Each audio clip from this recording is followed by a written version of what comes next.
Welcome to the Board of Education September 8th regular session meeting. Our moment of silence and pledge of allegiance will be led by Ms. Satterfield. Please stand for a moment of silence.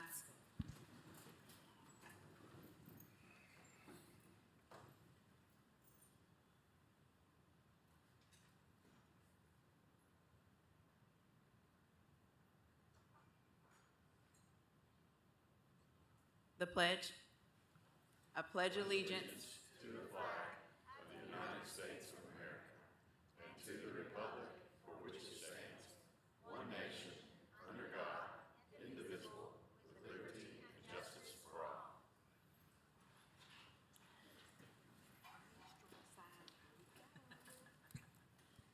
Okay, so a few announcements.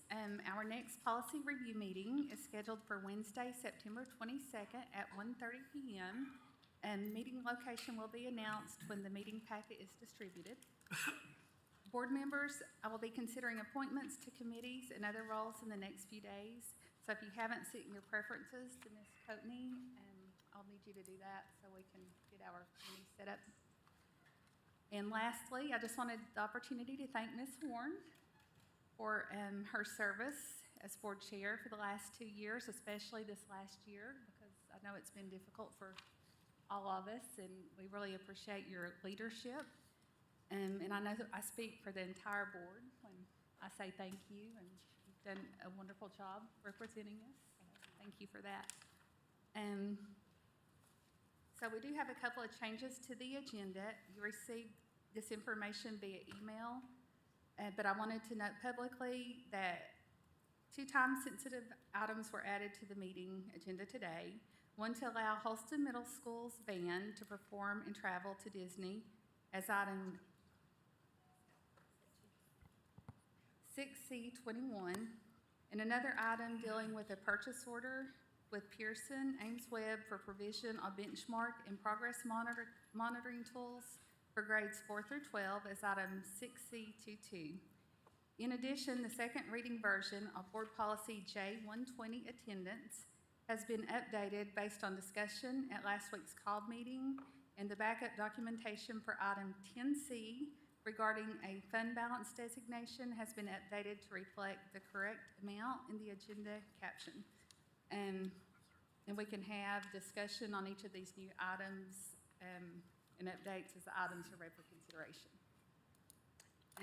Are there any requested changes to the agenda? Move to approve. Okay. So we have a motion to approve the agenda by Ms. Horn, a second by Mr. Watson. All in favor? Aye. Any opposed? Motion carries. And we do have a special recognition tonight, and I think Dr. Wilson is here.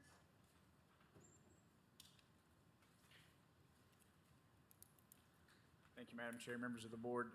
We were able to do something this past July that I don't know if we've called official recognition to, so we wanted to take a minute to do that and not wait till 2 years from now when we had our first graduating cohort, because we felt like that was a little bit long to go without recognizing it. So about 3 years ago, Dr. Ricewick and Mr. Bolton and myself went down to Nashville to meet with some folks from TDOE to talk about a grant opportunity in relation to our district becoming its own education preparation provider for our occupationally licensed teachers.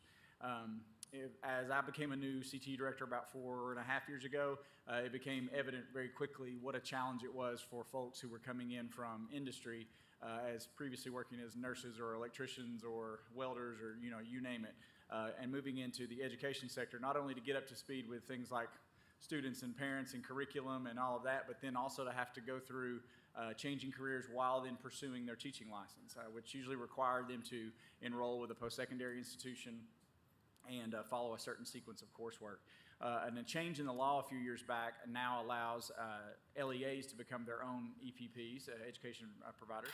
And so the state was interested in a regional opportunity here in our area that would serve our district as well as other districts in that work.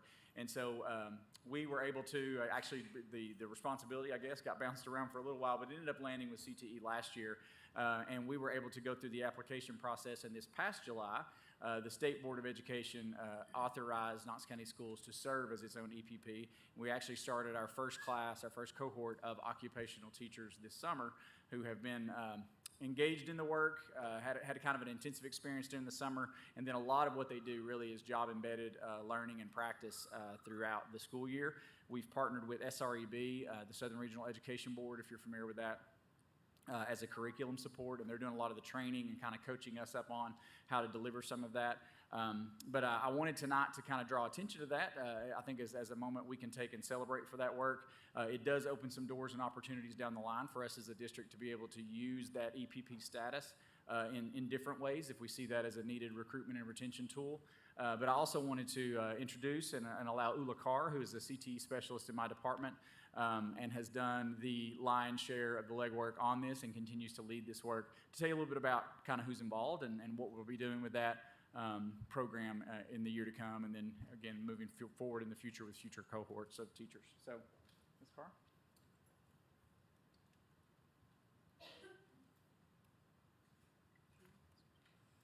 Thank you, Madam Chair and members of the board. As Keith already said, my name is Ulla Carr, and I'm a CTE and EPP specialist for our Korean Technical Education Department.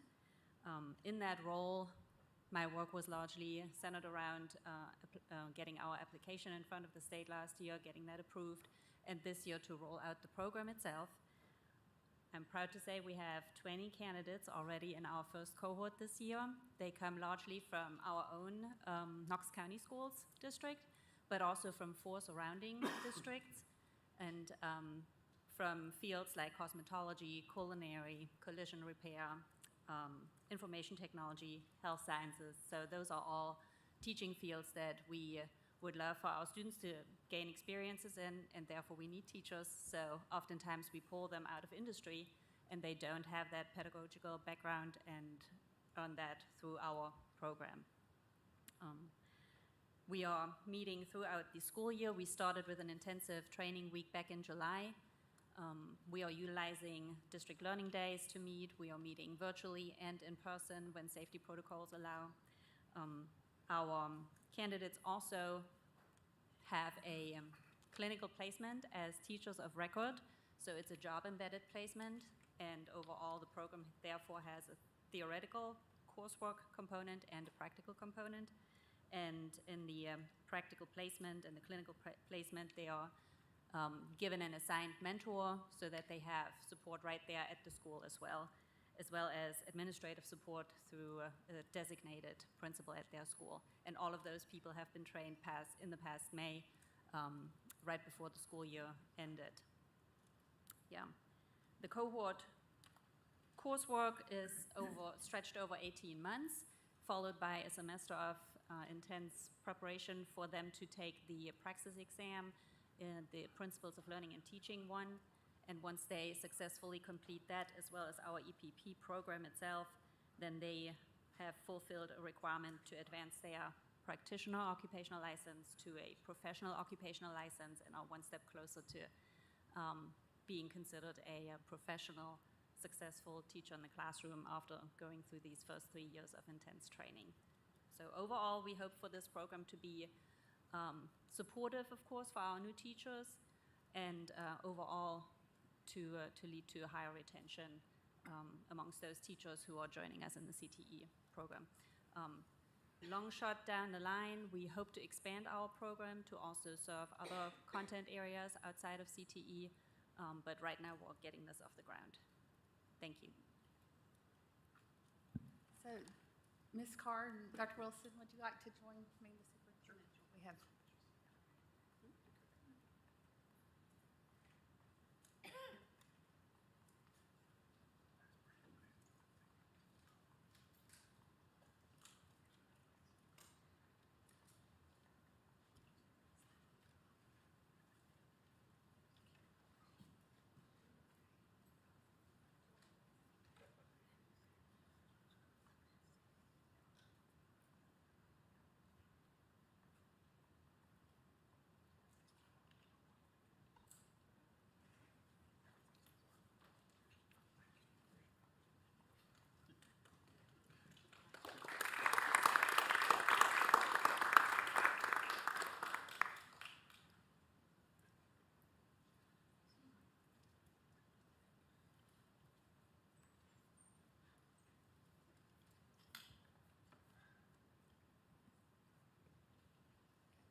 And just a reminder to the public, we already had a detailed discussion, well, somewhat detailed, I guess, last week. I wouldn't really call that detailed at that time of night, but typically we would have a detailed discussion on all agenda items at the meeting prior to this one.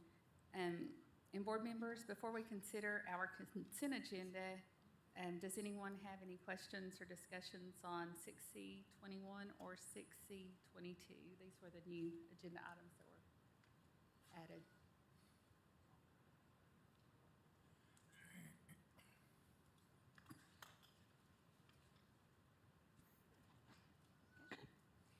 Item 6, consent agenda.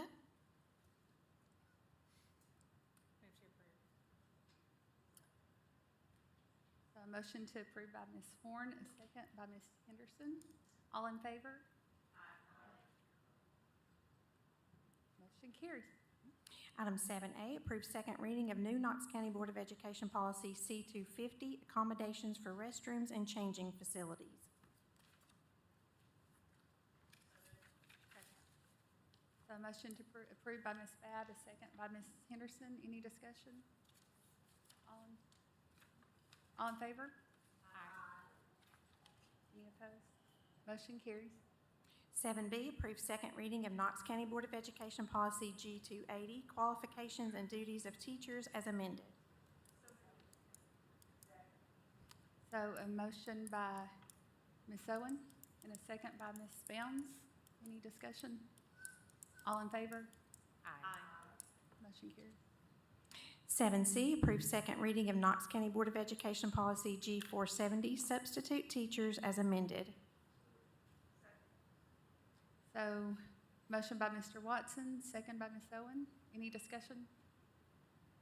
All in favor? Aye. Motion carries. 7D, approve second reading of Knox County Board of Education Policy I-171, interscholastic athletics as amended. So motion by Ms. Babb, second by Ms. Owen. Any discussion? All in favor? Aye. Motion carries. 7E, approve second reading of new Knox County Board of Education Policy J197, student interference with the classroom. So moved. So motion by Ms. Horn, second by Ms. Babb. Any discussion? All in favor? Aye. Motion carries. 7F, approve second reading of Knox County Board of Education Policy J400, child abuse and neglect as amended. So motion by Ms. Babb, second by Ms. Henderson. Any discussion? All in favor? Aye. Motion carries. 7G, approve second reading of Knox County Board of Education Policy J120, attendance as amended. So motion by Ms. Babb, second by Mr. McMillan. Any discussion? Mr. Watson? Thank you, Madam Chair. We had a lot of discussion last week related to if this attendance policy is approved, how would we be able to delineate data related to virtual students, related to kids that are out on isolation that might be marked present. And I asked Mr. Cox if he would be able to provide to the board an example of the way this data could be delineated, because I know we've had a lot of questions in the public about, does this unintentionally hide data, or, you know, are we still able to see all the things that we need to see? So I'm loving the sound. That's it. It feels like we got a big reveal coming. So I think Mr. Cox was going for effect.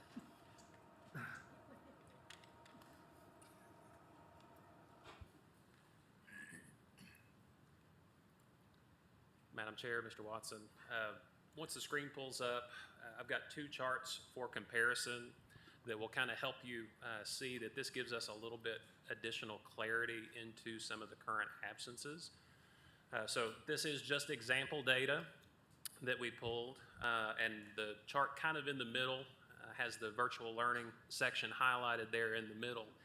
And that is currently being, counted as absent. So the chart on the right, you'll see those numbers are included in the larger section that's just labeled absenteeism.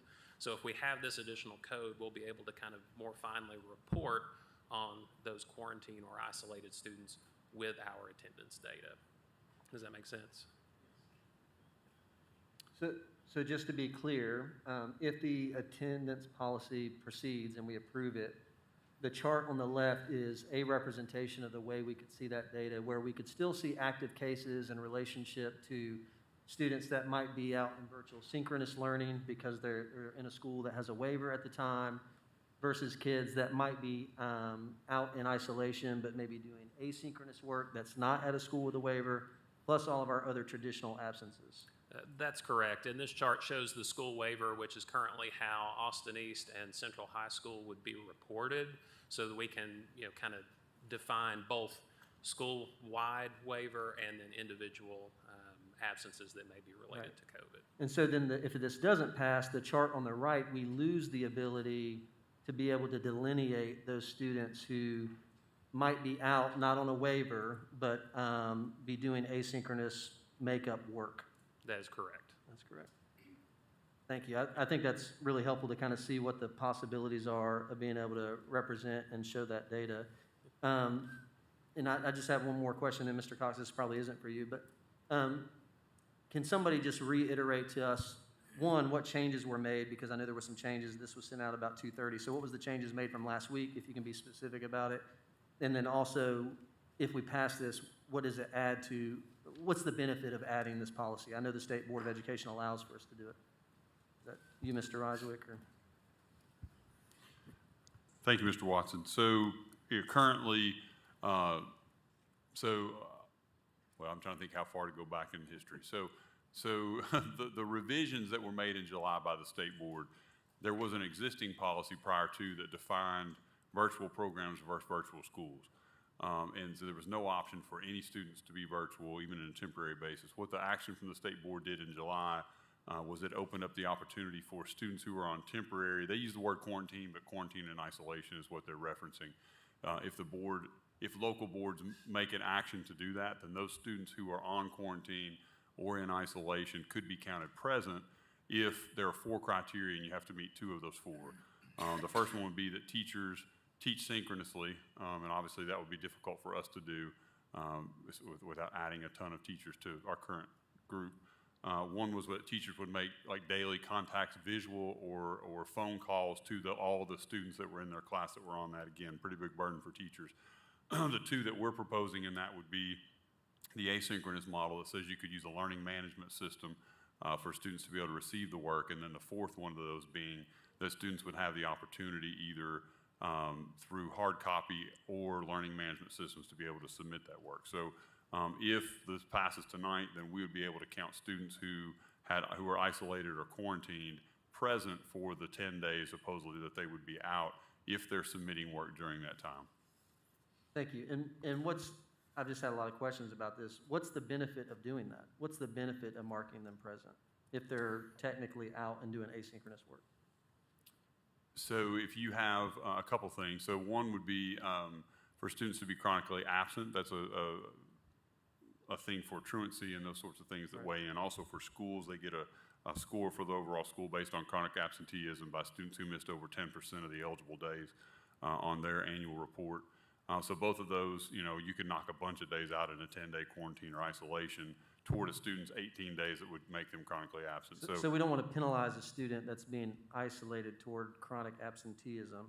Correct, or the school they attend. Both could be on a list or deemed for that. Right. And I would just say one other thing too. Absent of this policy, students would not be able to be temporarily virtual. So you'd be left probably to our current makeup policy, which would be once they return from school, they have 3 days to request makeup work, and then a reasonable amount of time, I believe is what our policy reads, to make that work up. So this allows them to do it as they're absent. While they're absent, they could begin that process and start doing that work. I think it's important to note, just for all of our teachers out there, I think there was some confusion about what the intent was of the conversation last week, and I think some folks took a little bit of criticism, or took a little bit of,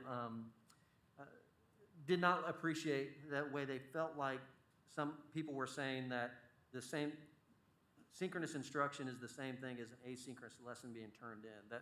a student in a classroom, that type of learning is very different than a kid just doing a piece of makeup work. That we know as a district, we're not saying that that's robust instruction, but we are trying to allow for that student to not get further behind by being able to catch up while they're still out, correct? Yeah, you're totally correct in what you're I saying. didn't say that very smoothly, but you No, and I you're talked right. about it before, and I think you We have. get what I was trying to say. Sure. So, there's probably the simplest way for me to think about it is there is no replacement for the student being in the classroom with the teacher every day. But it's better to have some asynchronous assignment that's tied to that so that the student has a better chance to at least be caught up and have some version of that when they return is better than to have nothing for 10 days. And if I could just take the opportunity too, I think there was a lot of discussion last week, and we tried to talk through that complicated issue to explain. And I just want to make sure, just for the record too, we're not saying that this will not be a challenge for teachers to do. We understand anytime we're asking them to support Canvas and do those kinds of things, that it is an addition. I do think it's a great opportunity, even post-COVID, for a student who's out for orthodontist appointment or strep throat or the flu or those kinds of things that people would have a common place to go and get makeup work. I don't think, again, if you're keeping a paper makeup work in your classroom, which has kind of been traditionally what we've done, that's not equivalent to having been in the class either, Sure. right? So we know all makeup work is a little flawed, but I just want to make sure that's clear that in no way we're saying this is, this is no big deal. They should be able to click and it be done. There is some work involved and some lead time probably for our staff, even though they did some of that work last year at the school level. So we do understand that, but we're a bit between a rock and a hard place to try to do what's best for students at this point. Right. And on line 16, there is some allowance for teachers to still allow for hard copy work to be turned in the short term, that this doesn't all have to be executed tomorrow, that there is some flexibility there? And we've actually been working on some communication. We're getting some feedback from principals right now about when a good start date might be, trying to get an idea when they feel like their staffs could be up and have the potential to do that. We sent something out to principals to begin thinking about that today and give us some input on that. Also, there may be some allowances even once we get to there, especially in elementary. Kindergarten and first grade, we've gotten a lot of feedback about that being difficult to do just with the student's ability to manipulate a computer. And obviously, we'll defer to our elementary staff and principal feedback on that as well about the best way to do it. You try to mitigate germ transfer and virus transfer. I mean, all those are factors in trying to figure out how to do that. But again, we'll try to use common sense. It won't be perfect, but we'll try to do the best we can for the students. And there will be it sounds like there will be some flexibility at the school level in terms of implementation. I think there will. We were actually in some conversation with principal. We want to be sure that we don't set up a situation where it's like total flexibility. There's some level of district expectation, so it's not. There's some guardrails. Right, Yeah. because we don't want saying, well, my middle school student's doing this, but they're not doing this at the high school or vice versa. So we want to make sure that we kind of have a standard way we're going about it, but obviously we always defer to principals and teachers for common sense to do what they need to at that level. Thank you. Ms. Horn? Thank you, Madam Chair. I think you've answered, Dr. Roswick, I think you've answered most of my questions, so I appreciate that you've reached out to principals to ask for a date on what is reasonable expectation to come up with something.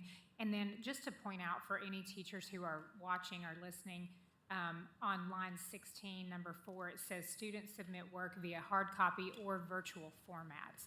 So those kindergarten through second grade particularly that use Seesaw, for instance, as one virtual format, they could continue to do that because I think that there are younger grades that are already doing that. So this would allow for that. Is that correct? Thank you, Ms. Horn. So, yes, I think they're within. So I'm going to try to explain something that's complex, and I'm probably not the best guy to explain it, but I'll take a shot at it. So Canvas is our learning management system. There are a lot of different apps and different connections that can happen within kind of that platform. And my understanding is Seesaw is one of those things that can do that. So, we purchased Canvas 8 or 10 years ago as kind of the top of the line for a learning management system. And the selling point on that was it is a blank canvas. You can create whatever you need to do within that. So we do have ways with Teresa Nixon and her team where they've really guided folks to be able to do some of that. So I would say if there are schools using certain things, probably just to run that through and try to get support through through Teresa Nixon and her team to see how we can best utilize that. So again, I don't know how everything talks and computes, but our goal would be not to turn everything over for families that already understand and know those things. And our answer would try to be yes. There may be a technical reason why certain things wouldn't work, and we can, work through and see how we can do that. Okay, thank you. Thank you, Madam Chair. Ms. Babb? Yes, I guess my question is, and I mean, I think a lot of us got feedback last week from some teachers on this.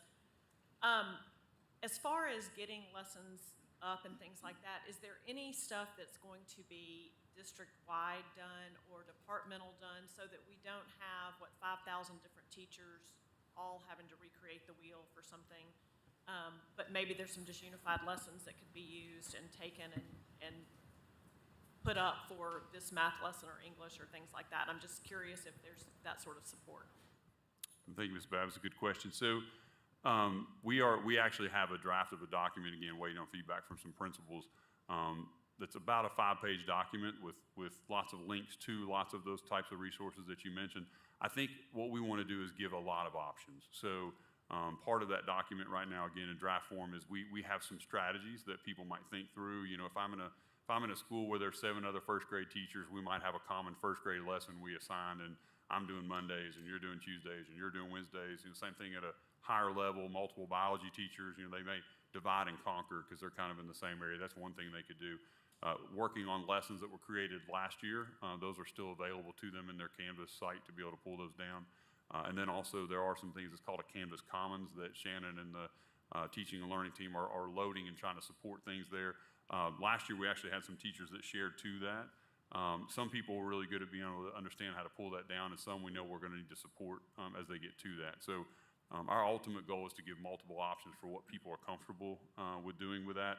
But again, I want to be clear, there will still be some challenges and some folks at different skill levels, and we're not judging that. We're still in this 3-year window of trying to figure out how to do this well. So, that's our goal, is to have multiple options. And I will say this too, kudos to Teresa Nixon and Shannon and their team, Central and Austin East both, quickly, because we didn't get word back from the state till midnight on Friday night, helped those schools transition to virtual instruction this week. And they all kind of cleared their calendars to be on the ground there at the schools and/or available through digital formats, and I think it has gone pretty well. Even with new teachers that weren't in the district last year, we got reports from them that obviously it was a little more difficult because they hadn't done it before, but their peers helping with that, as well as the support from the district office, I think has gone as well as expected. So as a follow-up, is our intention, because it does seem like, we don't know when this sort of thing is going to happen again, and we do have kids that are out sick all the time. Is there the thought of having a maintained sort of library in Canvas that could just be used every year and just sort of updated a little bit so that we don't have to recreate this wheel all the time?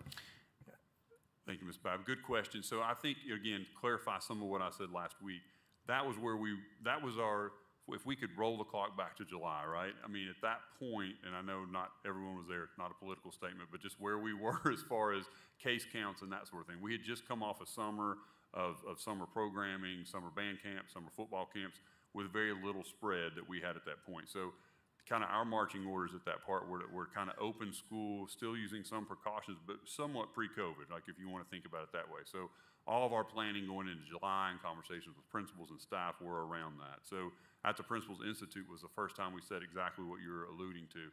This is a practice we want to continue moving forward. This will be, at the bare minimum, Canvas should continue to be used for makeup work. And again, not even thinking about COVID resurging at this level, but just that we need to start, we need to continue to flex that muscle that we grew last year and build on it. And I think that was a clear expectation. Now, fast forward to where we are now, no one thought case counts would be where they are. We understand, and I really believe this in talking to some principals, that some of the thought was once we realized that the state board policy change restricted our ability to go red, as principals and staffs prioritize what's on their agenda to do, that was kind of moved way down the list, because they're going, well, we're not necessarily going to have to worry about that. So I think that's why when you talk to your principals, you probably get some mixed, we're ready to go and could have gone yesterday. We haven't talked about it since July. I get why both are there. So, but I do think what you're saying is when all this dust settles, we want this to be a tool that every parent in Knox County knows to reach out, and that's where they can find their student's assignment no matter why they missed that day.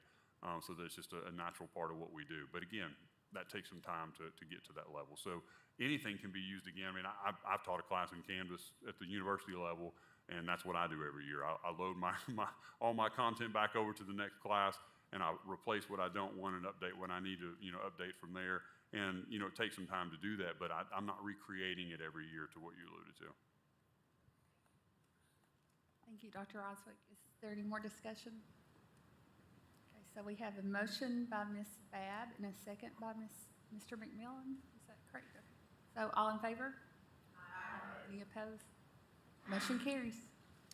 Item 8A, approve receipt of Tennessee Department of Education School Programs Emergency Operational Costs Reimbursement Program Grant in the amount of $1,107,216.24 for reimbursement of emergency operating costs incurred during the public health emergency.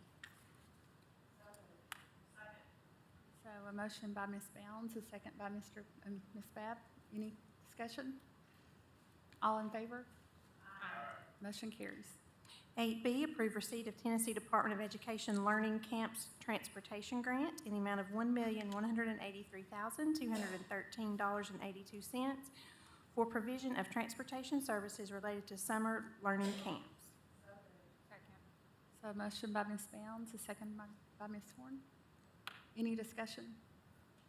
All in favor? Aye. Motion carries. 8C, approve receipt of Tennessee Department of Education 21st Century Community Learning Centers carryover and 2021-2022 grant award for Christenberry and Pond Gap Elementary Schools in the amount of $463,211.94. So a motion by Ms. Owen, a second by Ms. Babb. Any discussion? All in favor? Aye. Motion carries. 8D, approve receipt of Tennessee Department of Education 21st Century Community Learning Centers carryover and 2021-2022 grant award for Inskip Elementary School in the amount of $163,780.04. So a motion by Ms. Owen, a second by Mr. Watson. Any discussion? All in favor? Aye. Motion carries. 8E, approve receipt of Junior League of Knoxville Centennial Celebration Mini Grants for 31 Knox County Schools teachers in the total amount of $11,314.83. So a motion by Ms. Bounds, a second by Ms. Babb. Any discussion? All in favor? Aye. Motion carries. 8F, approve receipt of grant from the Hartford in the amount of $5,000 to support the district's fire safety education efforts for kindergarten through third grade students. So a motion by Ms. Bounds, a second by Ms. Horn. Any discussion? All in favor? Aye. Motion carries. 8G, approve receipt of Walmart Community Grant for Hardin Valley Academy in the amount of $5,000 for creation of a learning commons in the school's library.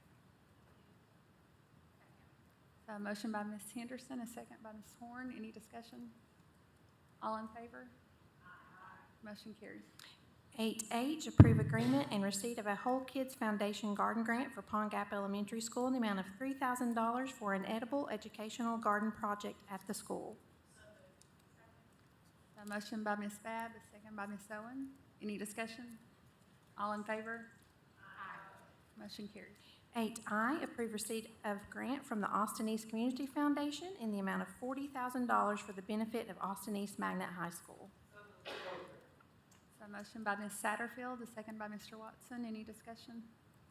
Mr. Watson? Thank you, Madam Chair. I just wanted to give a shout out to the Austin East Community Foundation. I think it's less than a year old. Is that correct, Ms. Satterfield?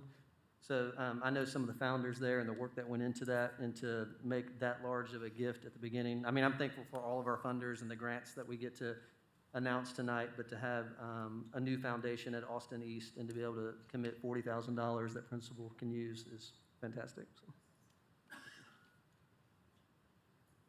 We have a motion by Ms. Satterfield, a second by Mr. Watson. All in favor?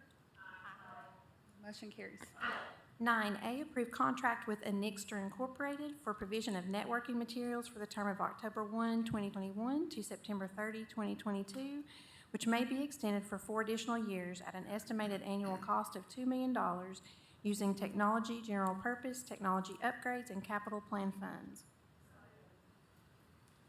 So a motion by Ms. Owen, and a second by Mr. Watson. Okay. Any discussion? All in favor? Motion carries. 9B, approve contract with Path Construction Northeast Incorporated for the Gibbs High School Stadium project in the amount of $3,206,000. So a motion by Mr. McMillan, a second by Ms. Bound. Any discussion? All in favor? Motion carries. 10A, approve increase of $163,213 to design contract for new Adrian Burnett Elementary School project. So a motion by Ms. Bound, second by Ms. Owen. Any discussion? All in favor? Motion carries. 10B, approve increase of $261,000 to design contract for new Northwest Sector Elementary School project. So a motion by Ms. Henderson, second by Ms. Horn. Any discussion? I just have a question. Because we keep calling this the Northwest Elementary School, is this school gonna have a naming? I mean, I see the confusion with Northwest Middle School, and they're nowhere near each other, and so it just kind of concerns me that we keep calling them the same name pretty much. I won't go into the history of why why two schools so far away have a different name or same name, but there's a reason for that. But yes, we will go through a process to name the school at some point, and that would probably be subsequent to identifying a principal for that school. You remember back with the North Shore, that was the Southwest Elementary School project for a number of years until we brought on a principal, and we can go through a community process to, with the community of that school to determine what the name is. Okay, thank you. I just got concerned that it was already being labeled that was gonna stick, and I just felt like there was gonna be a lot of confusion, so thank you. Mr. Watson? Thank you, Madam Chair. Mr. Oakes, we all know that our costs for construction across the board are just going like crazy. I was trying to buy 4 metal poles today for $1,000, 12 feet. I mean, it's crazy. And I know that oftentimes architectural cost is directly tied to a percentage. Is 5.62% standard in our contracts for contractual costs, architectural costs? Our architectural costs are set by state statute, and it's a percent of the project.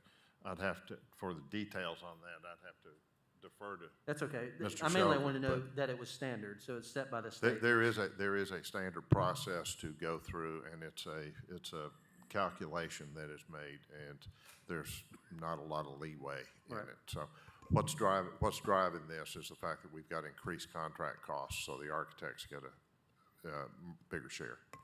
Thank you. Ms. Babb, did you have anything? Okay, so we have a motion by Ms. Henderson and a second by Ms. Horn. All in favor?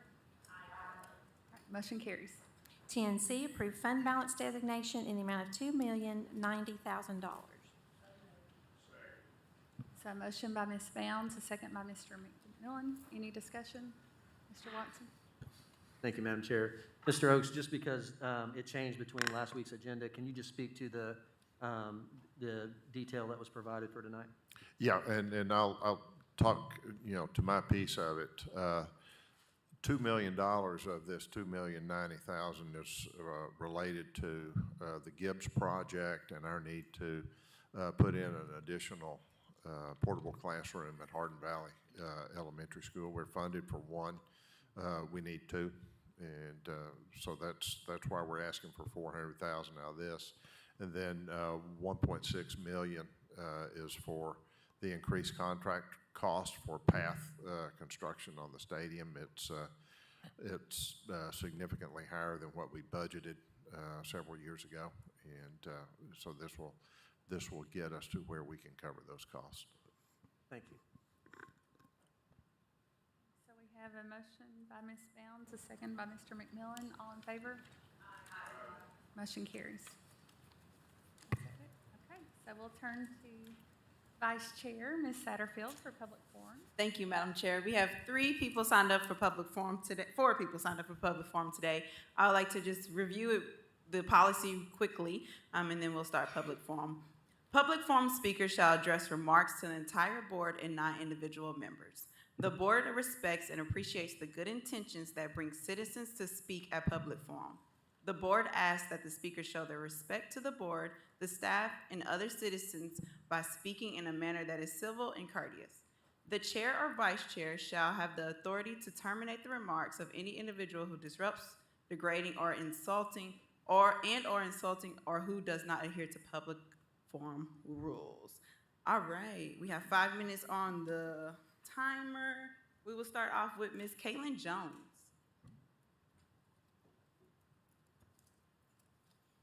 Please state your name and county of residence.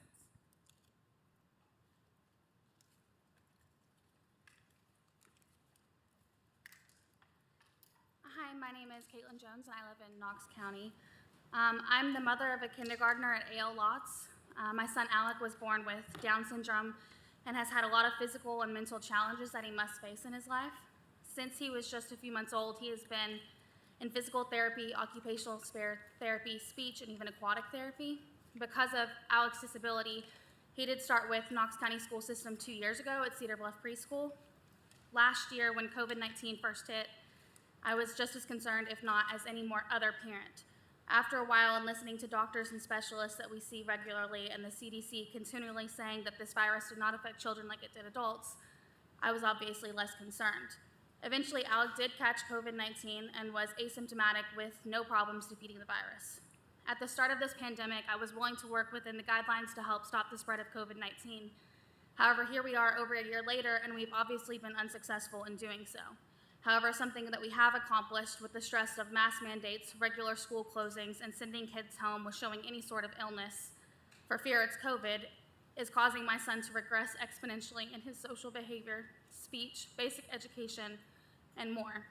Alec has had severe sensory disorder that causes him extreme stress when he is around loud noises, touches a texture he does not like, or has things on his body he does not want, such as shoes, hats, etc. So you can imagine the fight that it was to try and keep a mask on him. I could see the emotional toll it was taking on my son as Alec's school continually tried to force him to wear a mask. Alec is nonverbal, therefore he does not understand the need for a mask. I understand that it was this board's decision to allow kids with special needs the option to opt out of this.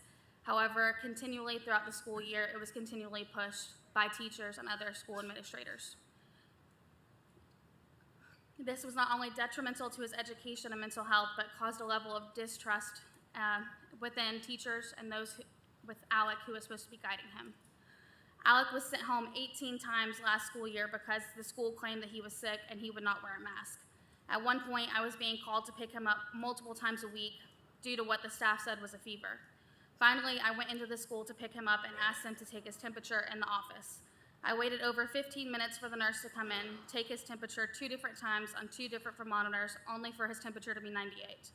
Yet even after I proved that he did not have a fever and was showing no other symptoms, and that this was only about the teachers and staff wanting him to wear a mask, even with his disability, he was still sent home. This was brought to the attention of the preschool director and the primary school principal with no change. Last year, my son's preschool was closed for 54 days due to COVID and the cleaning schools. This means that out of a total of 184 days he should have been in school, he was not offered any services or education for 72 days. That is almost 40% of the school year. My son was unable to do online learning as his mental disability does not allow that. He still receives physical, occupational, and speech therapy through the school system, yet last year, due to closures and not having enough therapists, Alec did not receive the amount of therapy that was discussed and what was supposed to be under his IEP. At the end of the year, they had to change the number of hours of each therapy and have me sign a new IEP just so it did not look like they had not followed through with the amount of therapy he was supposed to receive with the original one. I understand you are trying to do what you think is best for Knox County as a whole. However, according to the FAPE Act, the Free Appropriate Publication, my son deserves the same education that any other child does. I propose when schools do inevitably close this year, you keep 1 or 2 schools open for children who are unable to do online learning. Ask teachers to volunteer to work with these kids who will otherwise once be left behind. If schools continue to close, like my sons did last year, hire enough therapists to make sure they are still receiving the amount of therapy listed in their IEP, as his insurance would no longer cover therapy since he was supposed to be receiving it through the county. I know I would be willing to drive Alec to any school, no matter where in Knox County, to ensure he gets the education that he deserves. Finally, I urge you to consider these kids with disabilities in all decisions you make. The mandates and guidelines this board approve affects kids like my son, and unfortunately, he always seems to be forgotten. If you conclude you must enforce a mask mandate, please make sure that children who cannot wear them are not forced to. Have an open line of communication for complaints with upper school board members when schools do try to make kids like my son wear a mask. And find a reasonable solution to allow my son the same education he deserves as and with other children of disabilities. I urge you, do not forget my son this year when making decisions, and remember that all children, no matter the abilities, deserve the right to have an education. And I have copies of all of the emails from when his school was closed and any other thing that you guys might need to look for a way to make sure that he's still getting the education that any other student should. Thank you, Ms. Jones. Next, we'll have Greg Pavich.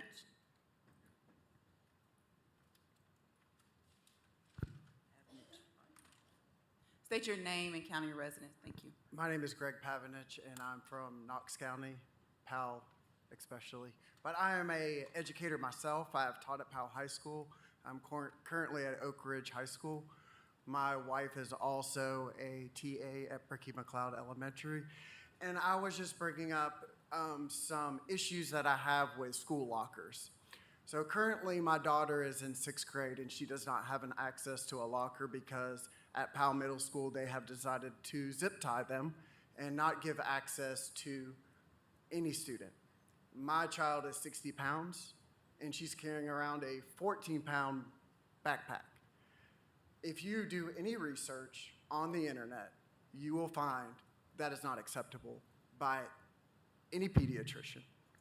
I know last year it was due to COVID and the emergency fund that the governor passed through, but that has been released. Some schools are allowing lockers. Other schools are not allowing lockers. The Powell Middle School has a huge neighborhood behind it. Tons of kids walk to and from schools with backpacks 20 pounds. The other day, we were riding in a van with a school board member at the PTA event, and we noticed a kid put a backpack on, steered the bike, fell down. Backpack was too heavy, trying transportation. What I'm trying to state here is that you have to have some kind of uniform policy. If parents are sending their kids to doctors or chiropractors, which I know they did last year, then we have to have some kind of common ground of maybe during COVID, that's acceptable, but we cannot have some school principals the flexibility to shut down taxpayer lockers and others not.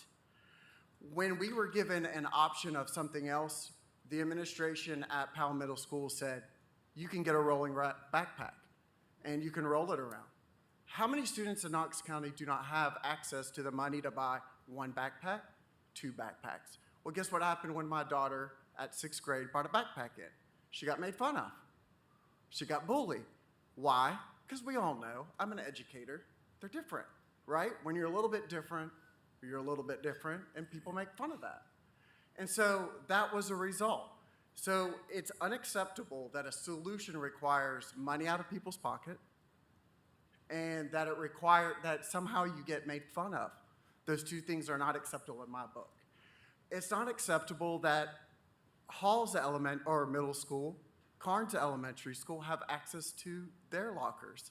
They are no less of a discipline problem than Powell Middle School, because that's what we're told over and over again, the reason why they don't have access. Because during COVID, they found masking up children, sending down a hallway one way, was less discipline. And they got to class faster. And they support, let's not give them lockers again. You want to know why? Because there's less drama in the hallways. And they have quicker response time and more classroom time. Well, if I remember growing up, it was a privilege going to middle school where I had access to my locker for the first time. And I was allowed to socialize and be a social being. I'm a high school teacher. We can't just have kids not socializing in the hallways in middle school and then send them to high school where they just have leaps and bounds of like they can talk, they can be on their cell phones. It's the ease of teachers and discipline down the hallway which is keeping these lockers locked. And we want, as a community, for you to pass some kind of legislation that says, hey, unless if there's an emergency, kids have opportunities to put backpacks and books in a locker and walk home or do whatever they need to do. But born out of COVID was these locked lockers that are now being used for teacher ease versus student health. And that is not an option. Us as teachers, we should be supporting our community, and our community wants our kids to have lockers. It's just not the consistent locker policy, and maybe we don't understand what's going on with, there was nothing ever mentioned about COVID, and maybe like lining kids up down the hallways and being quiet is easier, but not at the detriment of our kids' backs and policies and causing people to get backpacks and having parents send their kids to the chiropractor. I just feel like that's ripe for a lawsuit if that continues on. Thank you. Thank you. Next, we have Brian Carlello. State your name and county resident. My name is Brian R. Carlello. I am a resident of Knox County, District 5. I've lived in 37923 for 16 years. I'm here today as a parent of 2 children who are under 12 years old, who should be going to Blue Glass Elementary School, but who are not. And as the Vice Chair of KCS PASS, the Parent Advocates for School Safety, and I first would just like to say that there are many parents who are extremely concerned about the dashboard. They're concerned because there are wildly different numbers on the KCS dashboard, the numbers reported by KCHD, and the numbers reported by the Tennessee Department of Health. The disparities of those numbers have caused a lot of concern among parents. They're asking that there be individual school dashboards with 2 simple data points, student absences and teacher absences for each school. So if something could be made possible to provide that information, it would be very helpful as parents make their decisions regarding their children, their children's education, their children's safety.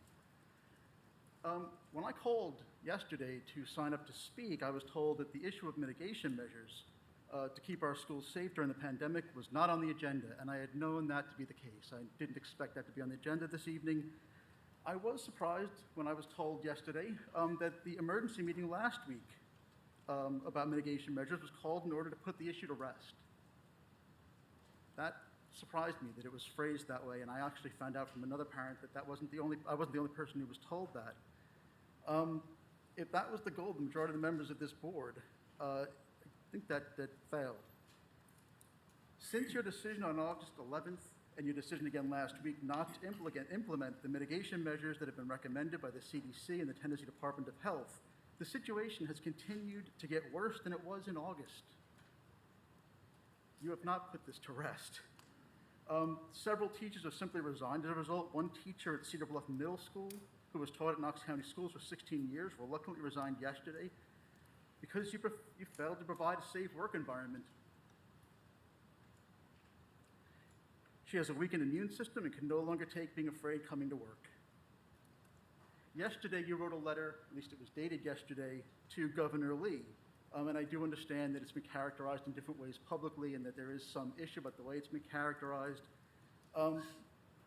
But one part of my own concern, having read that letter, was the way in which you present yourself as somehow champions of in-person learning. Your actions since the beginning of August resulted in mass absences, school buses being delayed 30 minutes, 40 minutes, 50 minutes, over 50 minutes. 2 high schools in KCS having to close their doors to in-person learning less than a month into the school year and switch to virtual learning, and more schools will likely follow. The switch has been and will continue to be extremely difficult for teachers because they were not prepared for virtual learning. The many problems that have quickly become so evident have also come to the attention of the Tennessee Commissioner of Education, Penny Schwinn, who wrote on September 3rd to encourage KCS to do what I had expected to hear would be done when I came to a meeting of this board on August 4th. Just before school started, she encouraged you to, quote, utilize the same mitigation strategies used last year, such as temperature checks, physical distancing, and frequent hand washing. She encouraged you to utilize seating charts in all settings, presumably so you could actually help the Knox County Health Department do contact tracing rather than to pretend it's their problem when in fact it's also yours. And she encouraged you to return to mandatory masking. I came to this board's meeting on August 4th expecting to hear that you'd be implementing those mitigation measures, and I was very surprised when you did not. Before your meeting on August 1st, I planned to send my 2 sons in person to Bluegrass Elementary on August 9th. I bought all the school supplies for their classes that were on the website, and they were ready to go. But after that meeting on August 4th, the day after, I registered them for homeschooling. It was obvious that the promises that you had made back in April were not going to be kept. It was obvious that my children could not go to school safely, and they have been homeschooled this entire year, and until there is a vaccine available for them, they will continue to be homeschooled. Extremely, honestly, disappointed.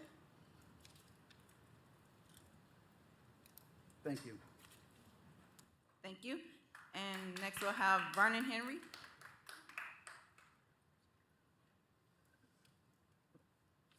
Please state your name and county of residence, and you'll have 5 minutes to speak.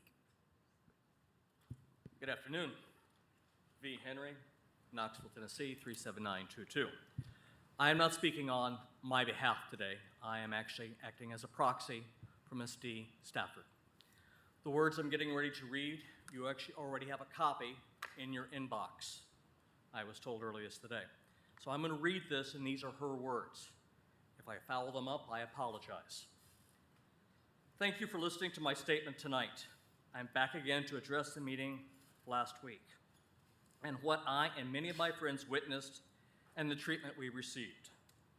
I mentioned last week as I maneuvered through those protesting the mask that people in the group pulling down their mask to moving closely to hug and talk to one another.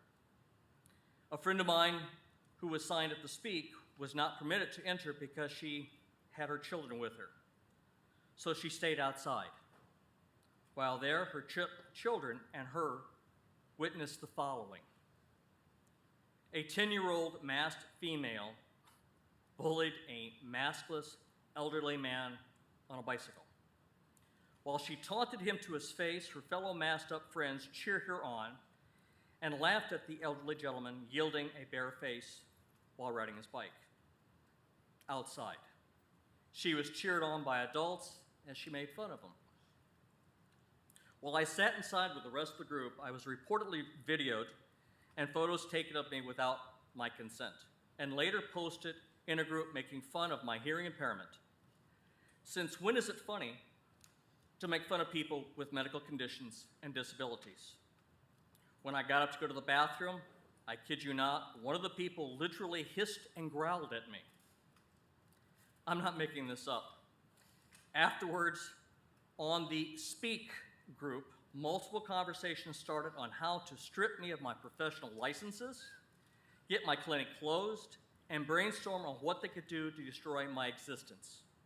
The following day at my clinic, I received offensive emails. My clinic then began to receive 1-star ratings from people who had never been to the clinic. The phone calls then started berating my staff. It was a coordinated attack to destroy my livelihood and professional standing with the community. What is the one commonality in this childish, ridiculous behavior? The Speak group. The people trying to leave bad reviews and emails are all members of Speak. The group Speak for some of the Board of Education members have either moderated or participated in while encouraging mayhem with teachers and parents. Is this best that we can do as Knox County citizens? Pit neighbor against neighbor, encourage hate against people who dare to disagree, and encourage destruction of frontline health workers. I submit that we are better than that. As a teenager, I stood up for the board in the 80s in the midst of a sea of parents who were demanding a little boy with HIV not be permitted to attend classes. The mob crowd was so hate-filled that they had to escort me out of town by police because the school board was so concerned with the threats from the mob. My middle-aged daughter was named for a beloved cousin who died from AIDS. I was at his bedside as he died and was told by staff hospital not to touch him for fear I would contract his illness. Today's mob mentality about COVID is so similar to how many people with HIV/AIDS in the early days. In clinical practice, I have never once stopped touching my patients with AIDS. I will not stop providing physical exams and treatments for people with COVID now or ever. The behavior of the current mob mentality seems to be led by a handful of parents and school board members who appear to want to continue hateful and destructive behavior towards the rest of us who simply want to peacefully live life. The question is, how much do these causing all this strife wish to ramp up the rhetoric? Are you going to keep up until someone is physically harmed? We have already known how many suicides that have occurred in Knox County schools and how many murders of youth. Those causing hate could be joined together with Ms. Everly and other community leaders who can do something tangible to help kids. But no, it is more important to keep the hate going on to make a real difference. The increasing hate and harassment from those seeking to harm our community need to be part of official government record, and I thank you for allowing me to submit this to public record tonight. For those of you who say Jesus would wear a mask, maybe he would, maybe he would not. What I do know that this is at the time when lepers were banned from being touched and cast into the wilderness, Jesus held, touched, and held. Thank you and so much, healed Mr. lepers. Henry. Thank you so He much. did so with That love. concludes public forum. Thank you so Let much. there be Jesus. Let us be Thank more you, like sir. Jesus. Thank you. Appreciate you. That concludes public forum.